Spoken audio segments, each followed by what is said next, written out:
It would be the trip of a lifetime, one you surely could not survive, through a point in space in which time has no meaning, and even the fastest particles cannot escape. You are of course traveling into a black hole. For this journey, one assumption needs to be made. You are merely an observer, not a physical being falling into the black hole, meaning the effects of gravity and energy do not interrupt your observation. With this unrealistic foundation set into place, let's take a look at what the inside of a black hole really looks like.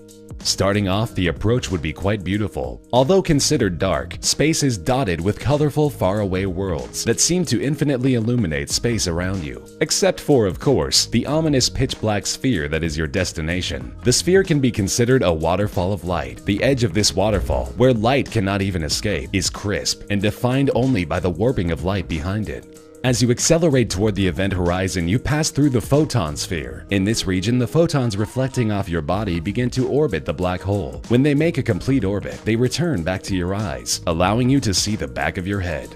The closer you approach, the more distorted space appears behind you, until it appears as if you were standing at a window to the universe. By this time, of course, you have been accelerated to a meaningful fraction of the speed of light, but this is only the beginning. As Charles Liu of the American Museum of Natural History's Hayden Planetarium describes it, the faster you move through space, the slower you move through time. The farther you travel into the black hole, the greater effect time dilation will have on you. Your time will tick so slowly that if you were to look behind you, you would see everything that will ever fall into the black hole behind you. Similarly, in front of you, objects experience higher time dilation, meaning you can see everything that has since fallen into it in the past. As Charles Liu stated, you'll get to see the entire history of that spot in the universe simultaneously, from the Big Bang all the way through the distant future.